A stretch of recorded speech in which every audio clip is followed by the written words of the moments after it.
Good morning and good afternoon. Welcome to another episode of Before Coffee. Let's get into our stories.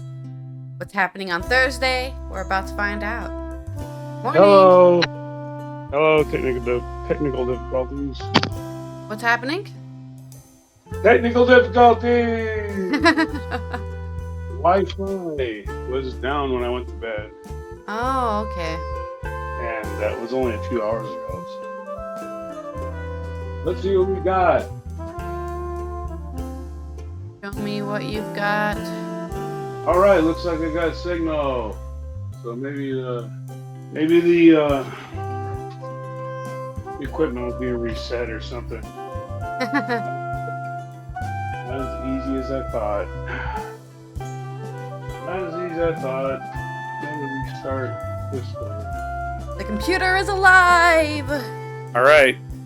Oh, no camera yet. Now I got a camera. Now we're camera. Now we're there. Here we go. Like so. Yeah, because yesterday it was a little too low, and then you were getting blocked by the nameplate. I was. Yeah. Your show, man. Because of the oddities. We're going to oddities right now. I hope that's not in there. Whoa. Okay, here's an oddity. We'll do a Thursday oddity report instead of somebody kicking the bucket. All right. Apparently it's not working as fast as I could. Ready? I guess we're ready. Okay. I guess we're ready. Let's go. Today on Before Coffee, United Nations official and others in Armenia attacked by NSO group spyware. Super Typhoon Mawar hits Guam. WHO members vote to move Moscow office and urge Russia to stop attacks on hospitals. We do a tribute to the world's greatest football player. Belarusian Nobel Peace Prize winner moved to brutal prison. And in news oddities, chirping sounds lead airport officials to a bag filled with smuggled parrot eggs. Today, on Thursday's Weird News Day, May 25th, 2023 edition of For Coffee.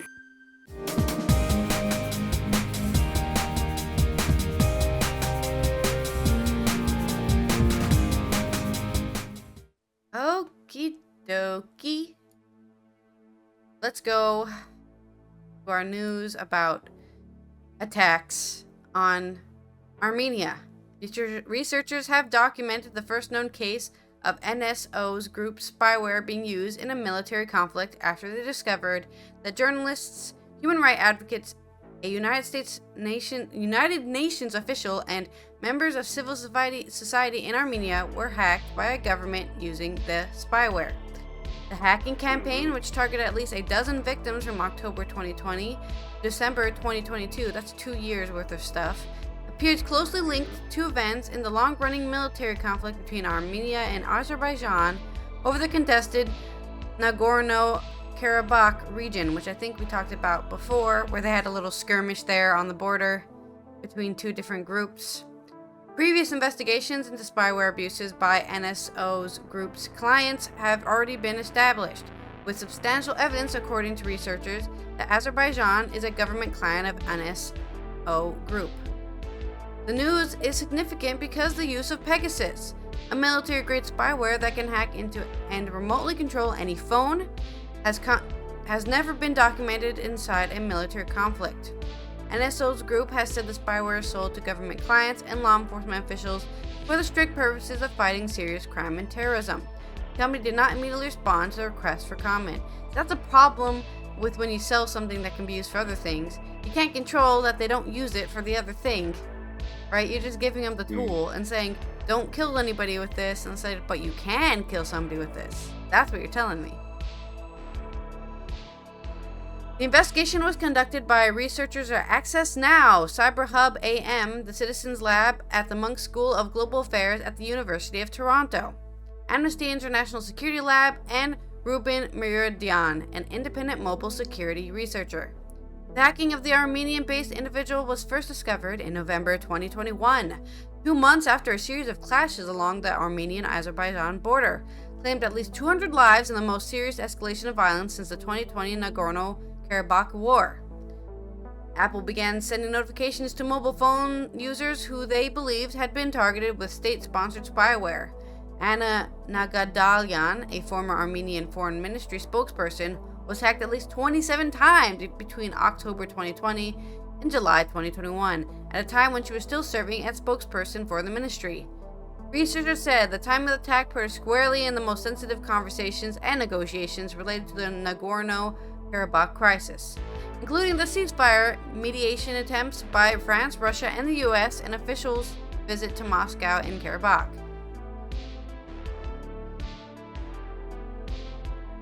Access Now said that 5 of the 12 hacked individuals have elected to remain anonymous, but that they include a UN representative who does not have the UN's consent to come forward.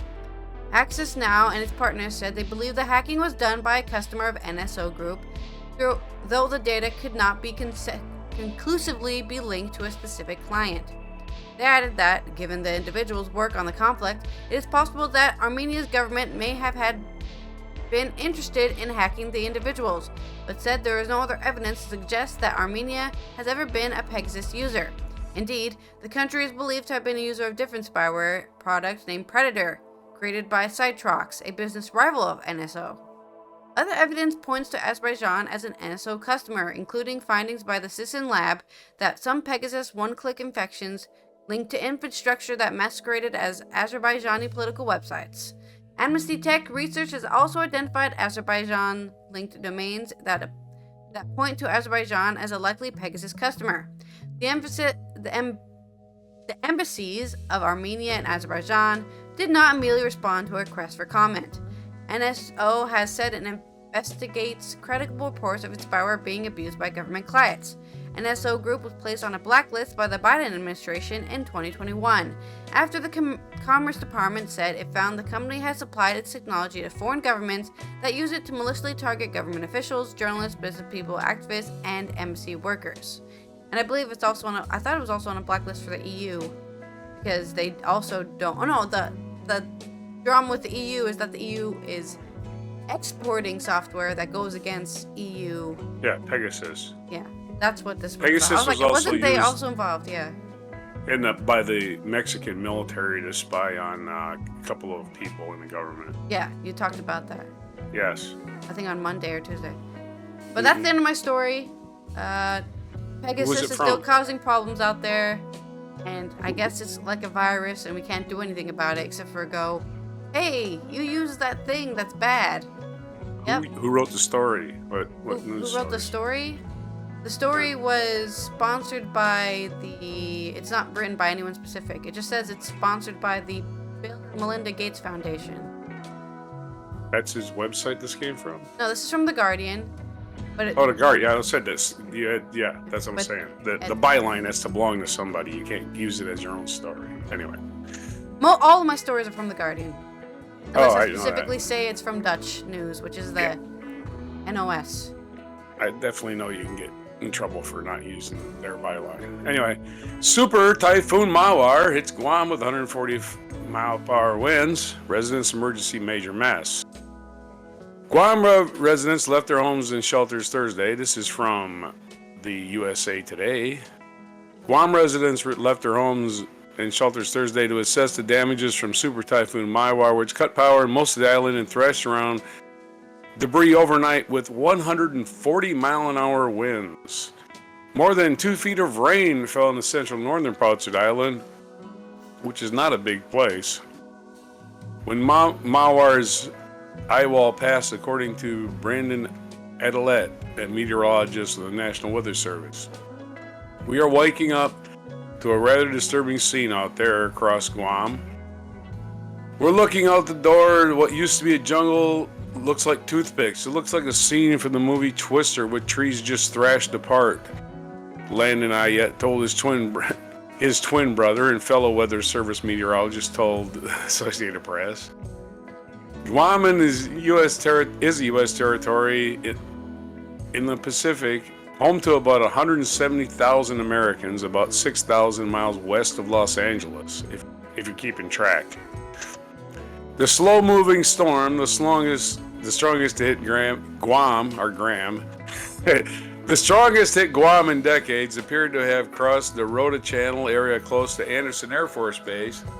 On Wednesday night, the Weather Service said in a Facebook live broadcast, it apparently damaged or disconnected wind speed indicators after they measured winds of about 104 miles per hour. The worst of the storm hit the island Wednesday afternoon, severing power to most residents and businesses and continuing with strong winds into the night. Authorities warned the residents to remain indoors as tornado-strength winds continued and flash flooding was predicted.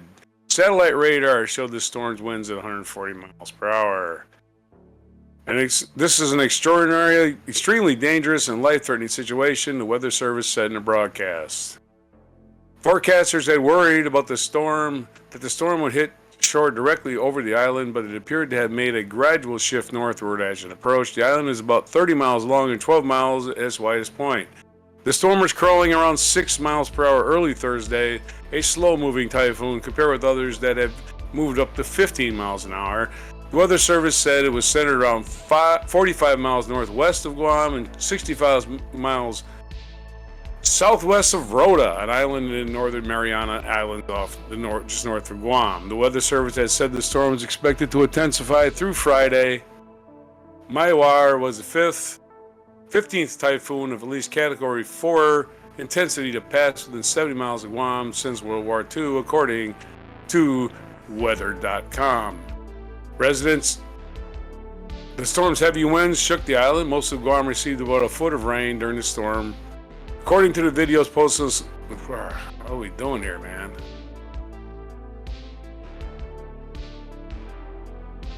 The Guam Power Authority reported that most of the island lost power shortly after 1 p.m. local time Wednesday, and only 1,000 of its 52,000 customers still had power. Before the storm arrived, President Joe Biden approved an emergency declaration. Guam Governor Leon Guerrero said on social media that the declaration will support mobilization of resources into Guam, which is essentially crucial given our distance from the continental United States. The U.S. military sent ships as the storm approached. Guam is a crucial hub for the U.S. forces in the Pacific, and the Department of Defense controls about a third of the island. All ships were moved out to sea as a standard precaution, according to the U.S. Navy, and any personnel remaining on the island were sheltering in place. About 6,800 U.S. service members are assigned to Guam, according to the Pentagon. The U.S. Navy also ordered the USS Nimitz aircraft carrier strike group to assist with recovery efforts, according to U.S. official. Authorities have urged residents to seek shelter in sturdy buildings, designated emergency shelters, and to bring weeks' worth of food and water, an indication of how long they believe it will take to restore resources to some areas.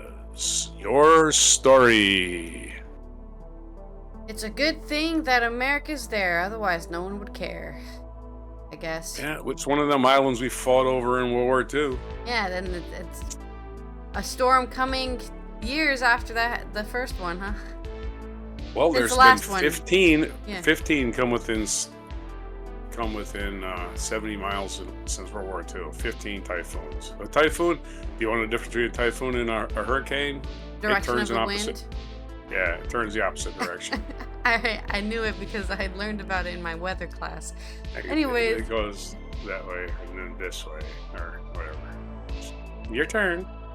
WHO members vote to move Moscow offices and urge Russia to stop attacks in hospitals. Yeah, I think that's a Geneva Convention, but I guess we can't really do anything about that, so they just continue shooting at hospitals. Member states of the World Health Organization voted on Wednesday to move a Moscow-based office of the WHO to Copenhagen and urged Russia to stop attacks on hospitals and healthcare facilities in Ukraine. At the 76th World Health Assembly in Geneva, how convenient. They went to Geneva for this. 80 members states voted to request the WHO Secretariat to relocate the European Office for the Prevention of Control of Non-Communicable Diseases to Denmark before the new year. Alongside Russia, 8 member states voted against the draft decision, including North Korea, China, and Belarus. Wow, the people on Russia's side, huh? 52 states abstained. draft decision to relocate the Russian base office was adopted on the 23rd of May by the Regional Committee for Europe, made up of 53 states from the WHO Europe region, after a vote earlier in the month. Far from politicizing the situation, the draft decision focuses specifically on lingering health impacts of the war, said Ukraine's delegate, addressing the assembly before Wednesday's vote. The full-scale aggression launched by Russia against Ukraine has triggered one of the largest health and humanitarian crises, he said. More than 1,256 health facilities have been damaged and 177 reduced to rubble, leaving about 237 health workers and patients dead or injured. Russia's participation in the WHO, which is a UN agency, has been controversial since it invaded Ukraine in February 2022. In April, Russia took the rotating monthly presidency of the UN Security Council. Ukraine's permanent representative to the UN described the situation as absurd. A petition to remove Russia from the UN, drafted by Civic Hub, a group of Ukrainian and foreign lawyers and diplomats, has gained more than 300,000 signatures online, and the garnered support of Ukrainian MPs such as Alona Shkrum, Dmytro Nataluka, and Lesia Vasilenko. Ukraine reportedly sought last year to have a Russian suspended from the WHO executive board, but dropped efforts due to legal difficulties. Moving a WHO office from Moscow can be seen as a small but important victory for Ukraine and its allies. Russia submitted a separate draft resolution co-sponsored by Syria and Nicaragua and Belarus on the health emergency in and around Ukraine. The resolution strongly condemned the use of civilians as live shields and expressed strong concerns about the decision to close Moscow-based WHO office. The text did not assign responsibility for any of the attacks described in the document. Wait, why is it getting attacked again? Russia? Yeah. Oh, I don't think that was us. It was somebody else. Yeah, it was the aliens. The aliens are attacking Ukraine. The Russians... Yeah, Russia's always at the scene of the crime, but they're just a witness, right? Yeah. I can't believe this is happening. What a cruel world. The Russian resolution was rejected by 62 votes to 13, with 61 abstentions. Ukraine's delegate described Russia's proposed resolution as a desperate attempt to put the aggressor on par with the victim and avoid responsibility for the attacks on the health systems in Ukraine. Earlier in May, Denmark announced that 12 countries will together pay the 5.6 million or 4.5 million pounds a year that Russia contributed to running the office. Maxim Baryshnikov, one of the authors of the Civic Hub petition, welcomed the decision to move the Moscow WHO office as a step in the right direction. An international organization that Russia is part of becomes a tool in its hand, he says. We need to cut his hand off. So, no WHO disease control for Russia. Just take all of the cool things they have away from them until they stop attacking random countries for stupid reasons other than ego. I know I really simplified the Ukrainian conflict there, but I can. That's my prerogative. I think that's pretty accurate. I think it's all about Putin's ego, and that's all it is. If he wasn't there, they wouldn't be doing this shit. Yeah. Anyways, that's the end of the story. He's a strong man. You heard about the... we have to cover the one Russian who Russian official who mysteriously died on an airplane. That we can cover that tomorrow. But I forgot about that. There was another Russian government official who just died on an airplane. He was only 46. And news we missed over the weekend because we don't do a weekend show.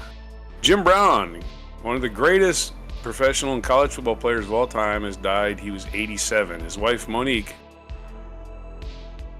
announced Brown's death in an Instagram post Friday afternoon, said Brown passed peacefully Thursday night at their home in Los Angeles.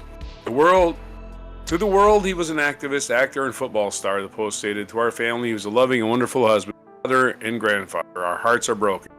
In 2020, Brown was selected to the NFL 100 all-time team and was also ranked as the number one all-time player on the college football 150-year list to celebrate those sports anniversaries. So he's number one basically in NFL too, but they're different criteria is stupid. They probably had Jerry Rice number one, which is dumb. Okay. They changed the rules for receivers, so that only made Jerry Rice's stats look more impressive. But Jim Brown quit in the prime of his career to be an actor Oh, because he could make more. that worked out, He could I make guess. he could make more money without getting killed. Brown, who was selected in the first round of the 1957 draft, played 9 seasons for the Cleveland Browns, 1957 and 1965, and led the league in rushing 8 of those 9 years. He was rushed for 12,312 yards and averaged 5.2 yards per carry over his career. 5.2 yards per carry is like number 2 all time, considering as many times he carried the ball is pretty impressive. He led the Browns to the league championship game 3 times, winning the title in 1964, and was named MVP 3 times. He ran for at least 100 yards in 58 of his 118 regular season games, never missing a game. He rushed for more than 1,000 yards in 7 seasons, including 1,527 yards in one 12-game season and 1,863 in a 14-game season.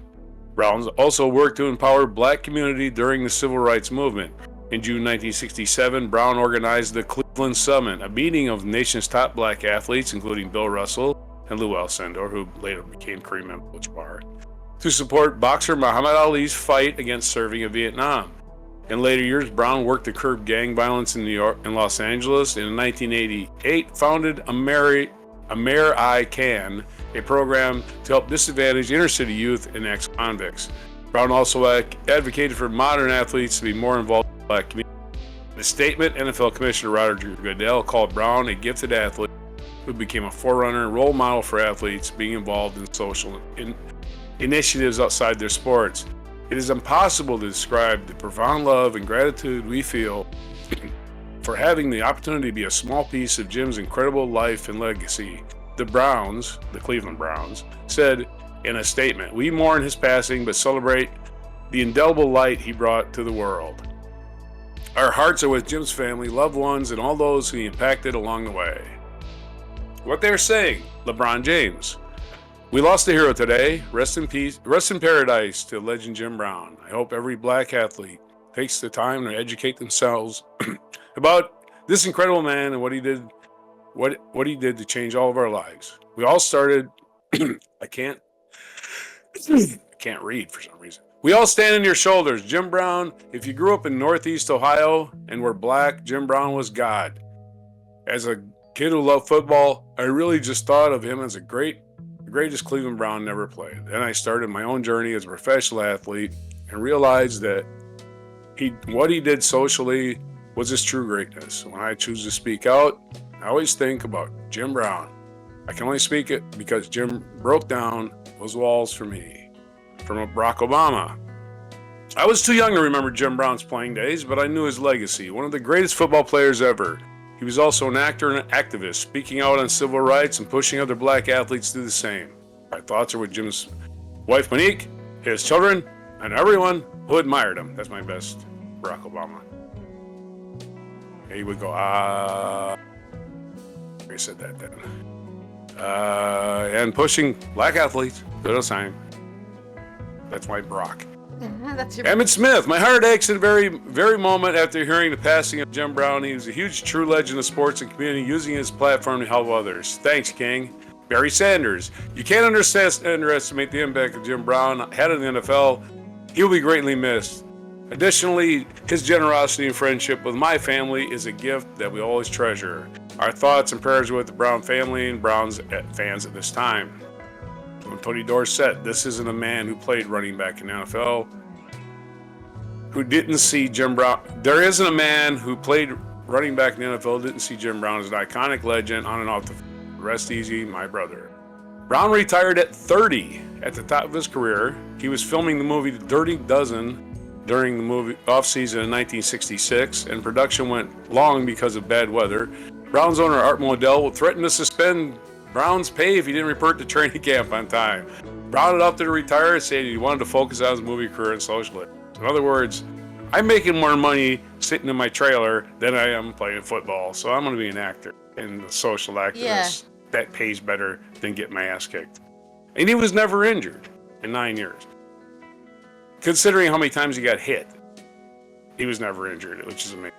Since his retirement, no Browns players has worn 32, and a statue of him went up outside First Energy Stadium in 2016. It's a great moment, Brown said when a statue was unveiled, because I feel it throughout my body, particularly in my heart and my mind. Current Browns owner Jimmy and Dee Haslam called Brown a true icon for the NFL. He was certainly the greatest ever to put on a Browns uniform and arguably one of the greatest in history. Jim was one of the reasons Brown has such tremendous fan base today. So many people grew up watching him just dominate every time he stepped onto the football field, but his countless accolades on the field only tell a small part of his story. Brown lettered in 4 sports: football, lacrosse, basketball, and track during his college career at Syracuse. He was also considered one of the greatest lacrosse players of all time, once scoring 5 goals in one half in a college. So, the best college football player, the best pro football player, and the best lacrosse player too. At Syracuse, Brown also served as the place kicker during one game against Colgate in 1956, scoring an NCAA single game record with 43 points on 6 touchdowns and 7 extra points. That same season, he led the nation in rushing touchdowns. In 1955, he led the nation in kickoff return average Elroy rushed for 2,091 yards and scored 26 yards. And that's about it for the story. Just playing tribute to Jim Brown. A bit too long, but yeah, well, he had a short career, but a long impact. Okay. A long 9 years is not a long. Threw it pretty it's long for a running back. What? I guess he didn't throw it pretty long. He caught it pretty long. No, he was a running back. They handed him the ball and he ran. He ran long. And when you caught him, you didn't want to catch him because he was big. Okay. In, Russia doing more stuff. I mean, it's not technically Russia, it's Belarus, but it's probably Russia because, as we know, Belarus is just a puppet state at this point. The Nobel Peace Prize laureate, Ales Bialatsky, has been transferred to a notoriously brutal prison in Belarus, has not been heard from in a month, his wife has said. Oh, Christ. Natalie Pinchuk said that Bialatsky, who is serving a 10-year sentence, has been kept in an information blackout since his transfer to the N9 colony for repeat offenders in the city of Gorky, where inmates are beaten and subjected to hard labor. The authorities create unbearable conditions for Ales and keep him in strict informational isolation.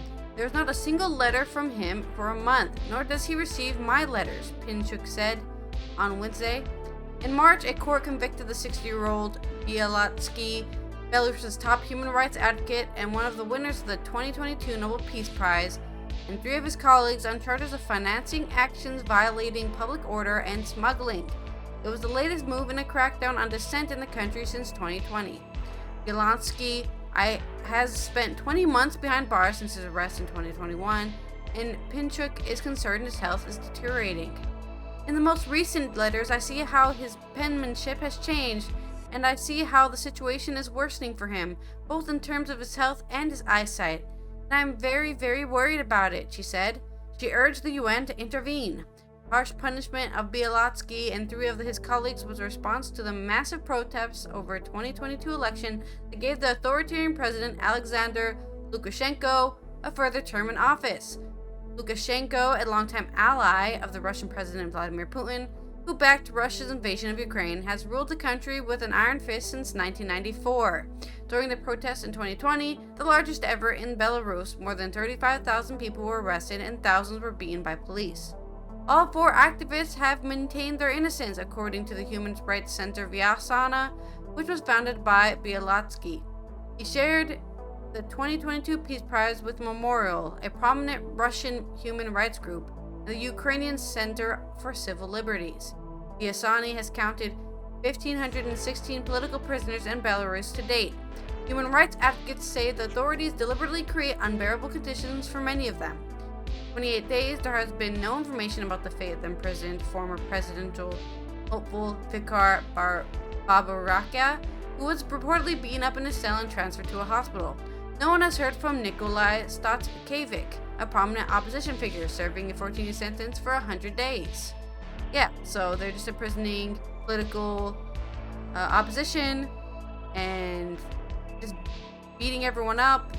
And it's totally fine, and no one can do anything about it. So, Great. 10 out of 10. Doing a Putin there. Yeah, we live in a society or something. Yeah. That's it. Just waiting for the day where Russia declares that Belarus was never stopped being part of Russia. And that guy is like, oh, wait, you're my friend. You can't invade. Too bad. We're bigger than you. Thanks for your support. I mean, that's our future. If they let Ukraine fall, the Belarus will just be the same thing, right? Yeah. Why would they be any different? Just because Putin's on their side now or whatever, they're on Putin's side because they don't want Putin to invade them. They ain't going to stop them. All right, then. On the lighter side of the news, we could talk about parrots. Opportunity to talk about Monty Python again, maybe. Yeah. Chirping sounds led airport officials to bag filled with smuggled parrot eggs. This is from Loxahatchee, Florida. The byline for Associated Press. The 24 bright green baby parrots began chirping and bobbing their heads a second anywhere near the large cages that have been their home since in March. The Central American natives, seized from a smuggler in Miami International after being raised by the Rare Species Conservatory Foundation. The round-the-clock effort that includes 5 hand feedings a day in a room filled with large cages. At just 9 weeks old, these parrots have already survived a harrowing journey from being snatched from their nests in a forest. They're almost fully feathered now, and the staff has started transitioning them from a special formula diet of food pellets and fruit.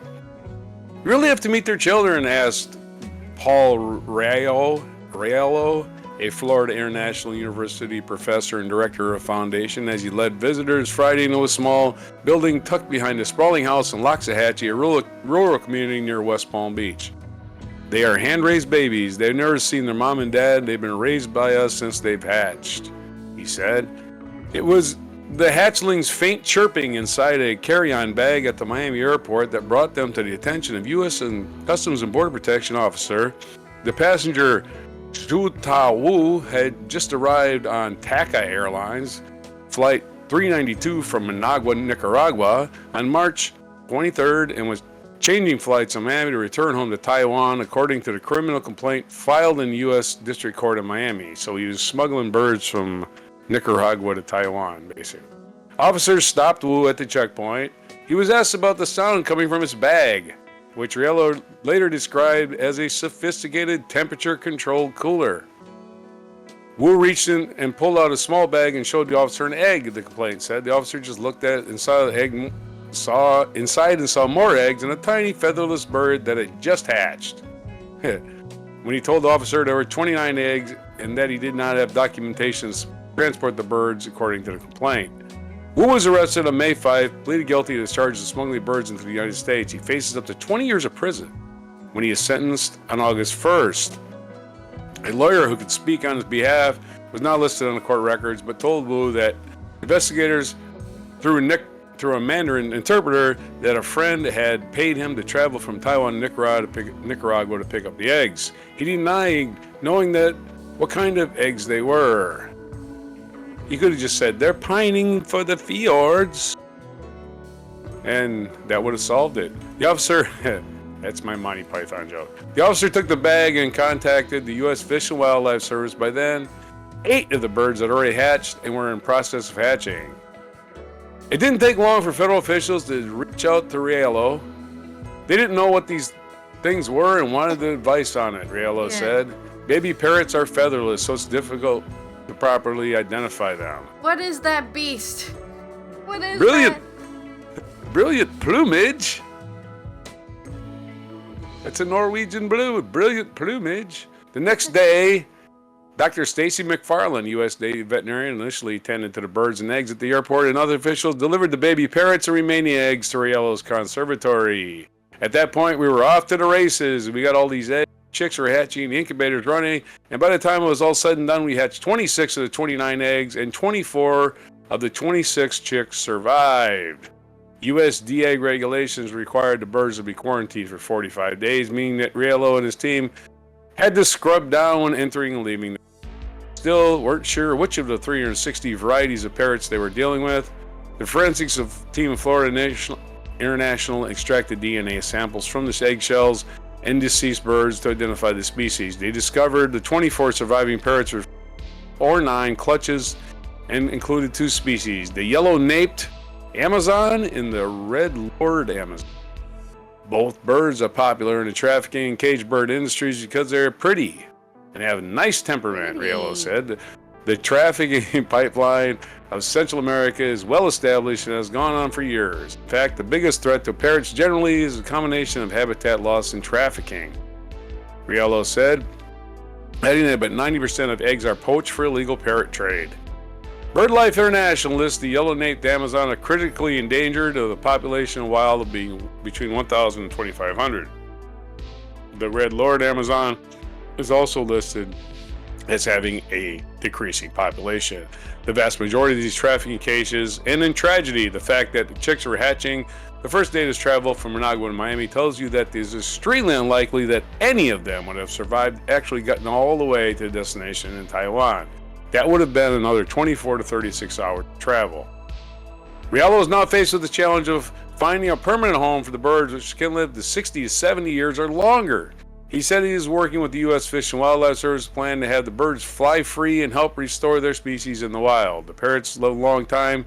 They're sentient creatures. They're highly intelligent, very social, and these guys deserve a chance. Yeah. The question will be, where will they line up? What's their journey going to be? Or is it just the beginning? So, we have only... parrots. We love parrots. We're not making fun of these poor birds. People are stupid for making them birds, making them pets, or sticking them in cages. And teaching them 5 words. Yeah.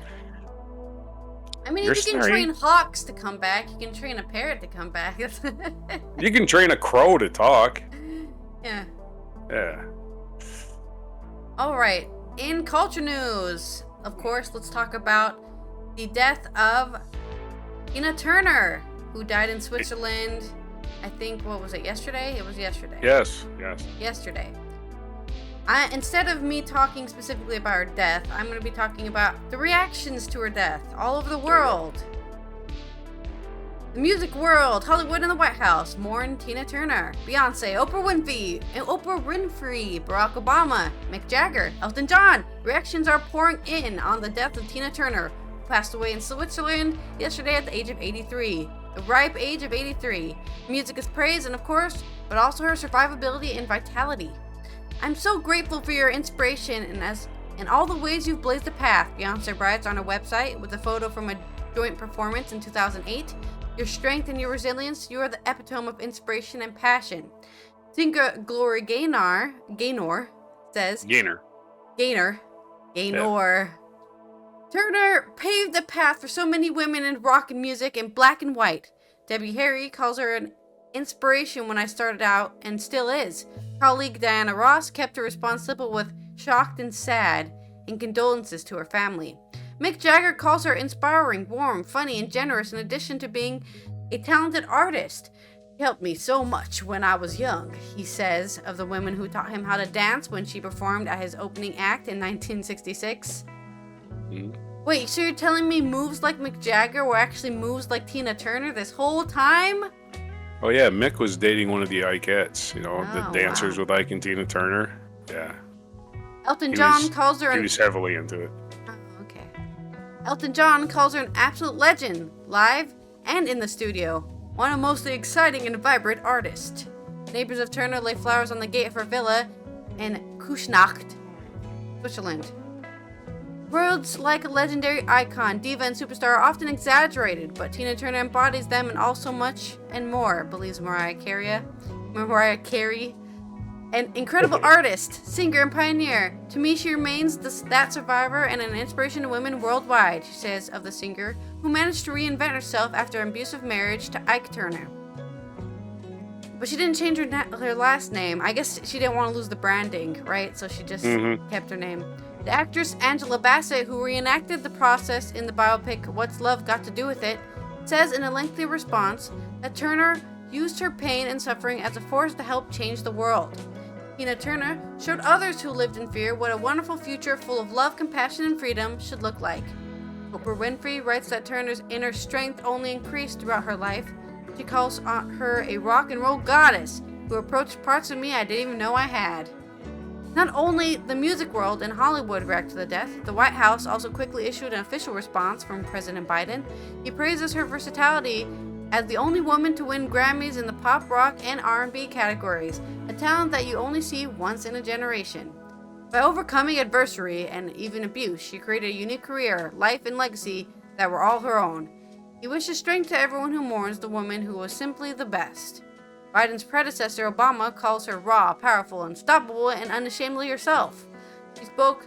I like how they say Biden's predecessor. Like, no one in the world knows President Obama, the most famous U.S. president of all time. Yeah. No who quote. was before him? I forgot. Who was before Biden?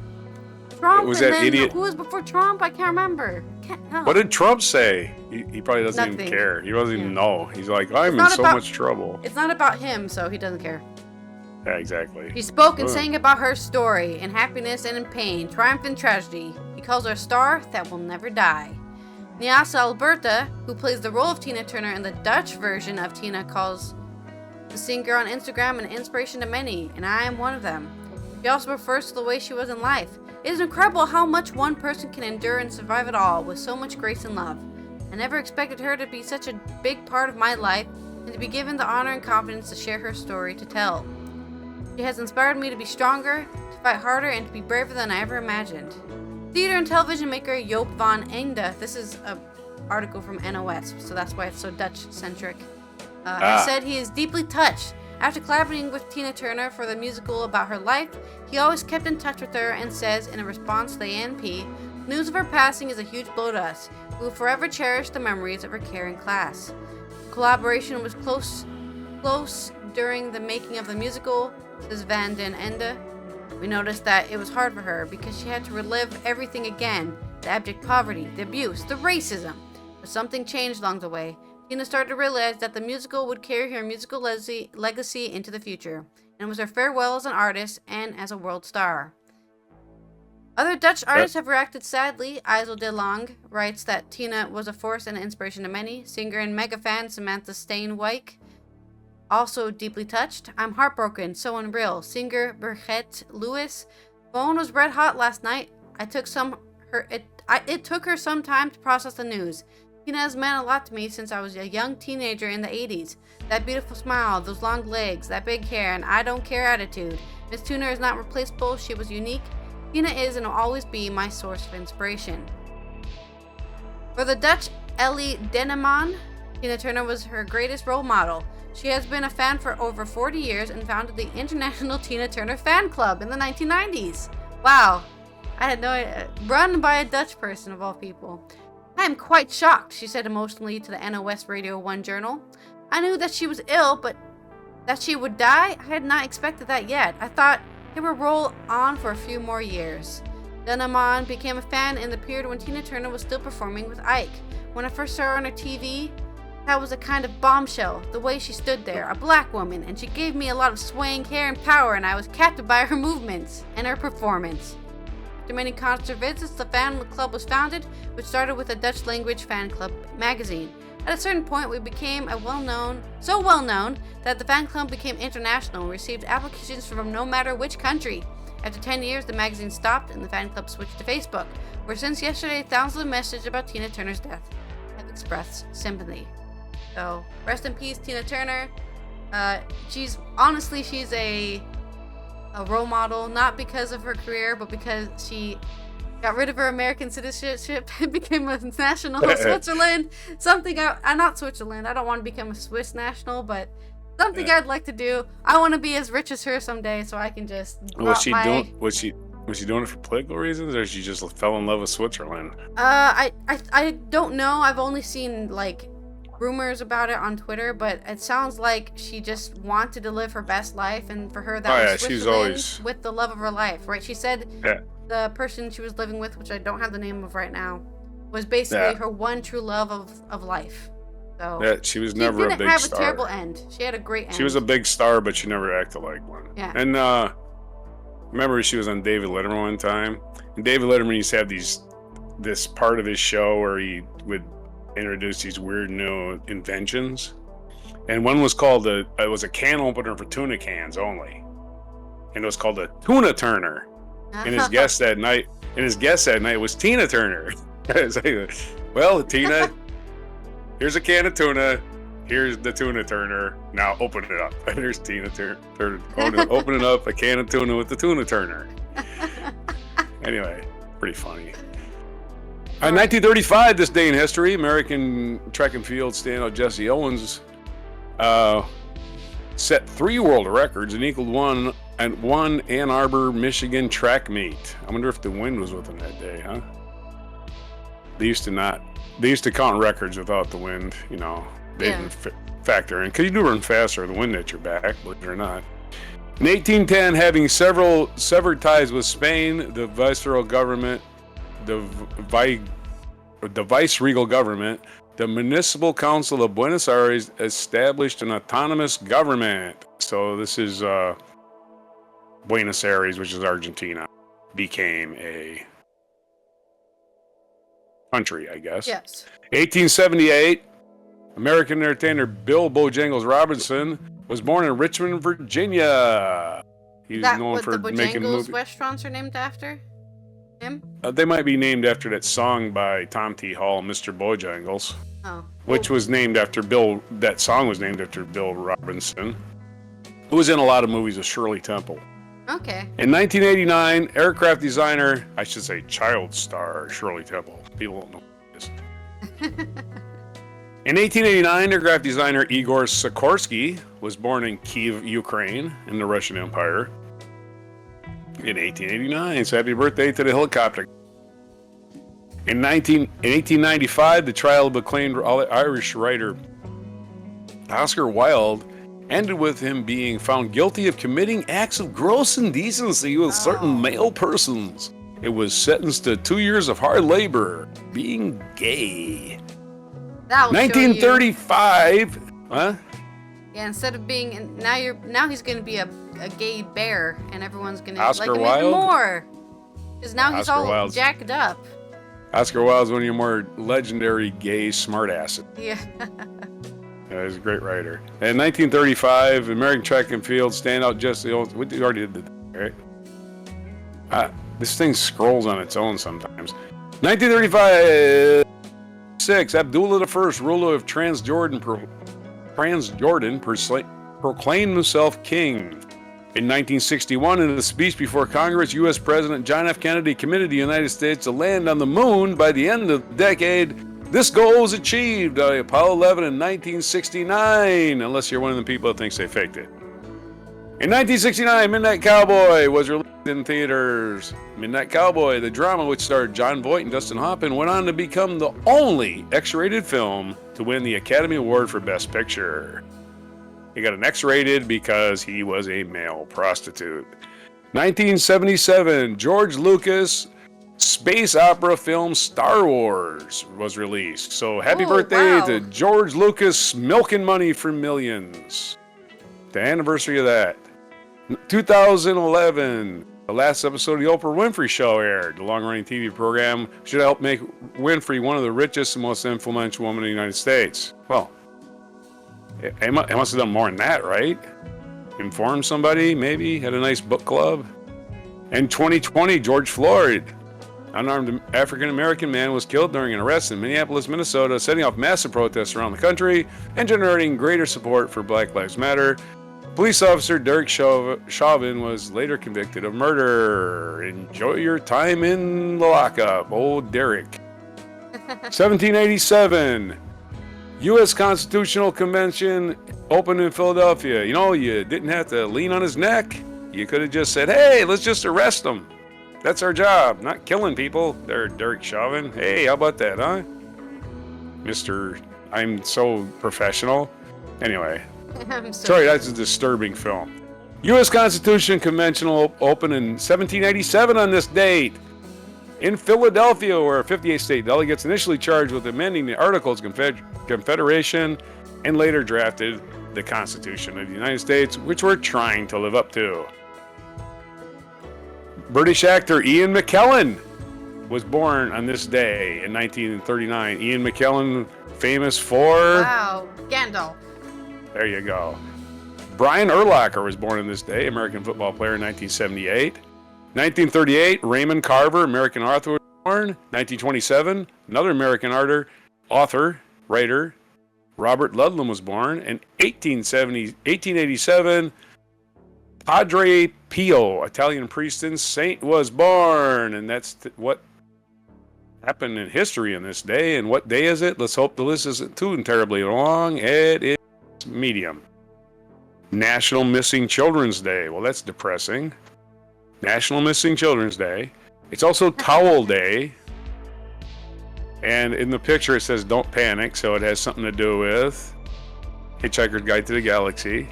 So it's Towel Day if you're a fan of Hitchhiker's Guide to the Galaxy. For some reason, May 25th is Towel Day. Don't forget your towels, everyone. International Plastic Free Day. So Plastic Free Day. I don't think it means you're getting plastic for free. It just means try not to use plastic. Good luck with that one.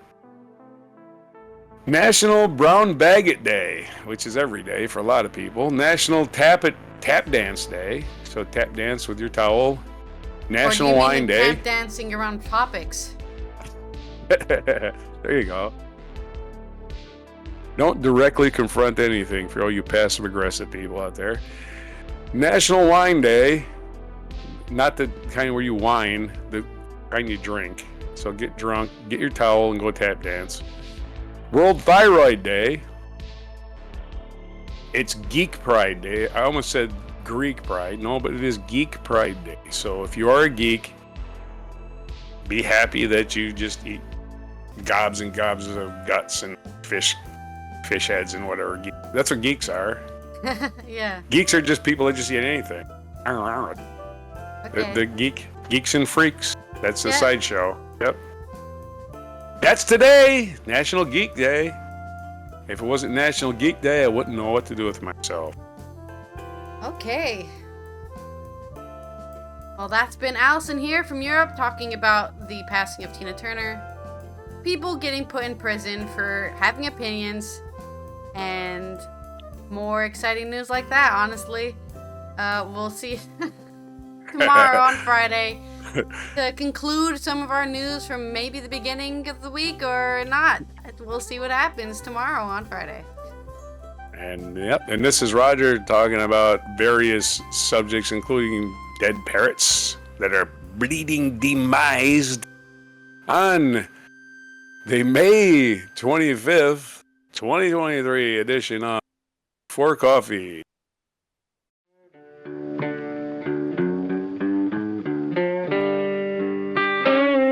Be sure to hit the like, subscribe, and notify buttons, and follow our other channels, Toxic Alley, History of Gravy, and Scratchy Old Records.